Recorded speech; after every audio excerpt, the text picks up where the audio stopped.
Roses for Mama by Janette Oak. Chapter 5. Party. Angela, wait. Angela recognized the voice of Trudy Somers. She turned and pushed back her bonnet to wait for her friend. The girl was running toward Angela, skirts and ribbons flying out behind her. "Don't run," called Angela. "It's too hot. I'll wait." Trudy slowed to a walk, but at a brisk, excited pace. Angela leaned over and put her parcel of groceries on the grass. Then she straightened again and brushed curls of blonde hair from her face. "I thought I'd missed you," gasped Trudy, finally reaching Angela. "Mrs. Layton said you would be halfway home."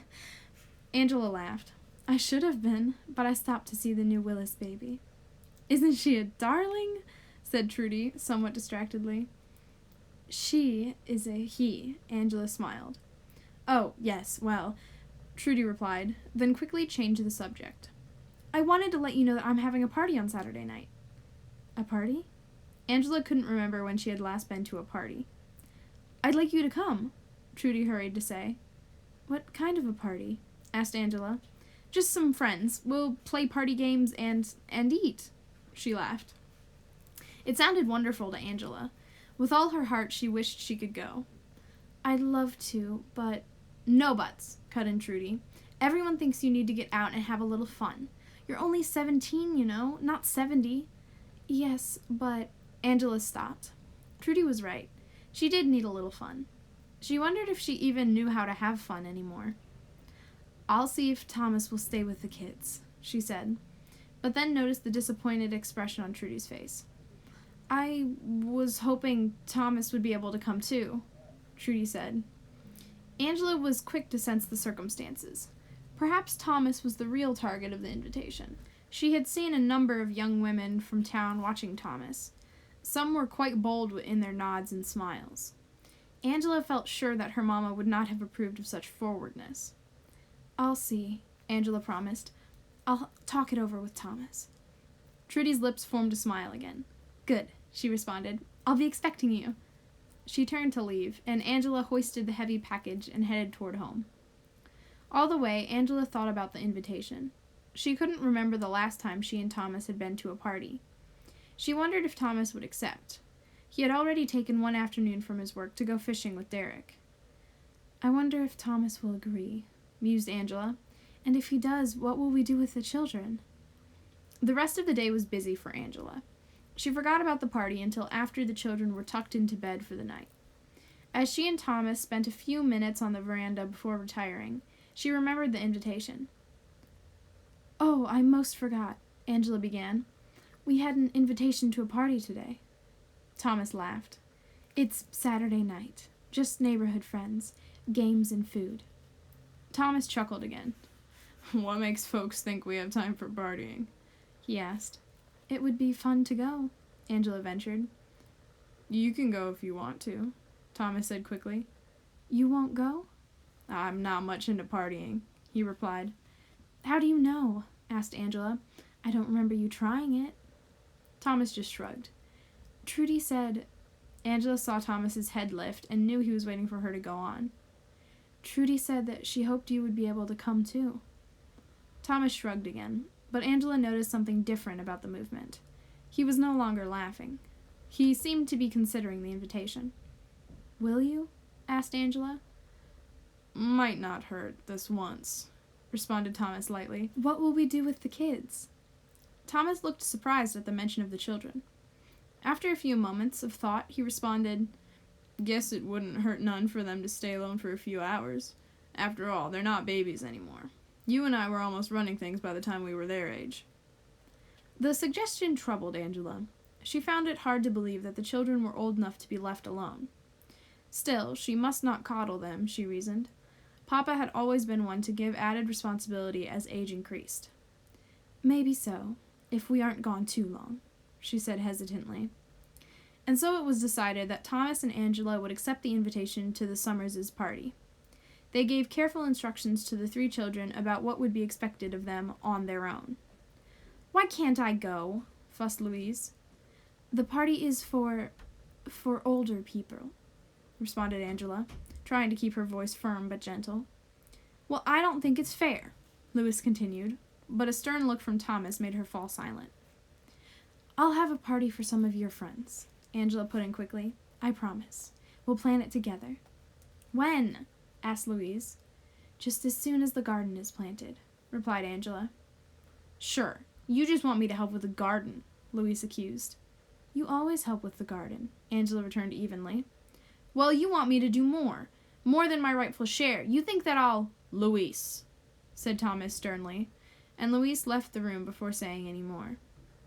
Angela looked at Thomas. "Let her go," she whispered. "She's having a hard time growing up. I just don't know quite how to help her." When the night of the party arrived, Angela held her breath in case Thomas backed out at the last minute. But he didn't. Angela noticed his fussing over his shoes and hair. He spent more time before the kitchen basin slicking down his wayward cowlick than Angela spent pinning up her own tresses. Angela tried not to let him see that she was noticing his lengthy grooming, but she did wonder about it. They walked the road together and cut across the neighbor's field to speed their progress. Thomas had a hard time slowing his stride to accommodate his sister. Angela had never seen him so eager before. Perhaps he has been missing fun, she reasoned, wondering why he had never shared with her how he felt. Trudy met them at the gate. She reached a hand to Angela, but it was Thomas who got her full attention. "I'm so glad you could come," she said, her voice soft and warm, and Angela felt a funny little prick of fear running up her spine. Trudy out to win Thomas? Could it be? It was Thomas she wanted all along. Angela suddenly realized.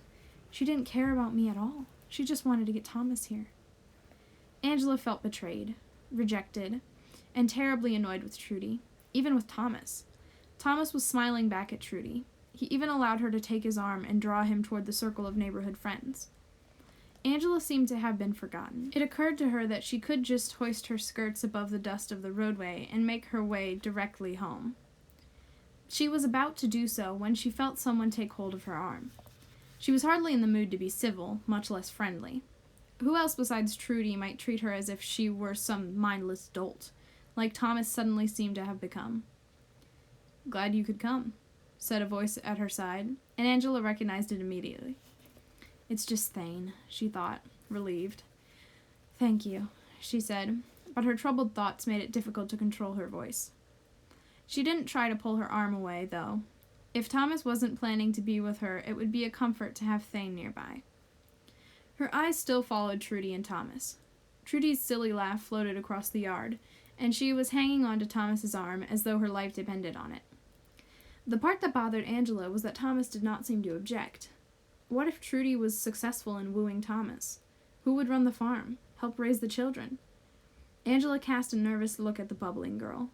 Surely Thomas would see through the ploy, would let Trudy know in no uncertain terms that he was not interested. But Thomas was still smiling at Trudy and responding to her playful glances with animated conversation. Thane carefully guided Angela toward a small group of young people. Some of them were from church, and before Angela had time to think further about her concerns, she was included in the circle and made to feel welcome. Now and then throughout the evening, she stole a glance at Thomas. Each time, Trudy was not far from his side. Angela tried to push aside the nagging fear. Thomas belonged to the family. He was hers, had always been hers. They had been together ever since their pa and ma had left them. They bolstered each other, encouraged each other, cheered each other. If she should lose Thomas, she wasn't sure she would be able to carry on. "Care for a sandwich?" Thane was asking. Angela's thoughts jerked back to the moment, and she tried to smile. "I'm really not very hungry," she managed, shaking her head. Thane accepted her reply and took a seat beside her. He passed her the sandwich he had just offered her and winked. "If you don't want it, would you mind holding it for me until I'm done with this one?" he asked. Angela couldn't help but smile. She held the sandwich as she watched the group of merrymakers before her, then took a bite to Thane's approving nod. Everyone seemed to be having such fun. For a moment she felt cheated that she wasn't able to wholeheartedly join them. But her thoughts kept going back to Thomas, then to the children at home. "What am I doing here?" she asked herself. "These people don't have a care in the world. Not one of them knows what it's like to have full responsibility for a family. I shouldn't be partying. I have long since forgotten how." Thane was speaking to her. It took a moment for the meaning to make sense to her. Could he get her anything?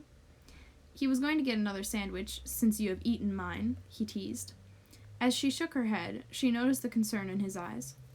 Something wrong? He asked. You're a million miles away. Angela managed to smile and stirred restlessly on her log seat. I guess I'm just not much good at partying, she replied. I keep thinking of the kids at home.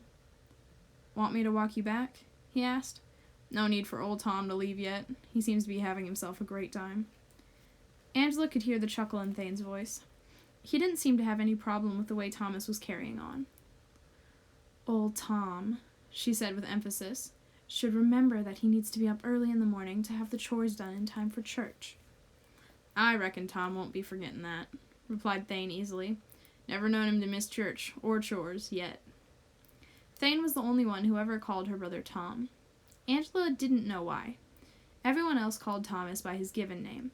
Why Thane chose not to use it, and why Thomas never seemed to object, she had no idea. Angela really did want to go, yet she hated to be the one to break up the party. Well, she said, it has been fun, but all good things must end, they say. She tried to sound light and carefree like the others about her. You're really going now? Asked Thane. I think we should. We have been gone long enough. Would you mind telling Thomas that I'm ready to go? Thane nodded his head and went to speak to him. Angela was sure that Thomas, when he heard she was leaving the party, would quickly get her wrap and escort her home. But it didn't happen that way. Thomas looked her direction for a moment, gave her a careless wave of his hand, then spoke to Thane again. It was Thane who arrived with her wrap. Thomas was still chatting with a group of young people. Trudy was near him, though not leaning on his arm as she had so often during the evening. Ready? Asked Thane as he settled the wrap about her shoulders. Angela allowed Thane to lead her from the group. Laughter followed them as they walked down the lane, and Angela wondered how much longer the party would continue. Good thing there's a full moon, Thane observed. It's easier to see the way. Oh, I expect that Trudy calculated well, Angela responded moodily. She would have been sure to order a full moon. Thane seemed puzzled by her comment, but made no reply. After a few attempts at light conversation, Thane let Angela walk in silence.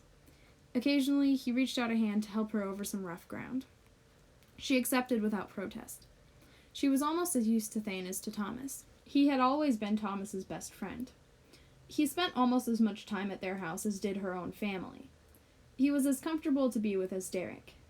Angela did not pay much attention one way or the other. But Thane knew her well. You're angry about something, he stated when they reached the porch. Not just worried about the kids, but angry. What happened? Angela's chin began to quiver in spite of her attempt to still it. Did you see Trudy? She hissed, squaring her shoulders. She was hanging on to Thomas like she owned him. Thane's answer came with a soft chuckle. Maybe she would like to. Well, she'd better back off. Why? Thane asked mildly. I didn't see Tom objecting. Well, he should have. We need him here. With us. He isn't... Wait a minute, said Thane, taking Angela by the shoulders. Do I hear you right? Are you saying that you expect old Tom to just lay life aside and give all of his years to you? Not me, choked Angela. Not me. The kids need Angela. Thane broke in seriously. There might come a day when Tom will choose a life of his own. He deserves that. He's already postponed his own dreams. Is it right to expect him to just forget about all of that forever? Angela shivered. She wanted to lay her head against Thane's shoulder and let the tears fall, but she didn't. I have to, she told him, her voice trembling. There was silence for a moment. Then Thane answered slowly. For now, he said. For now. But may God grant that it might not always be so. He kissed her forehead gently, and quietly slipped into the night. Angela watched him retreat until he was lost in the shadows. Then she turned to the door. Too many emotions were fighting for her attention. She was still angry with Trudy, and with Thomas, though Thane was right. Thomas deserved a life of his own, but what about the children? Who would care for them if Thomas left? And who would share her burden? And what had Thane meant? It would be years before the children were grown and on their own.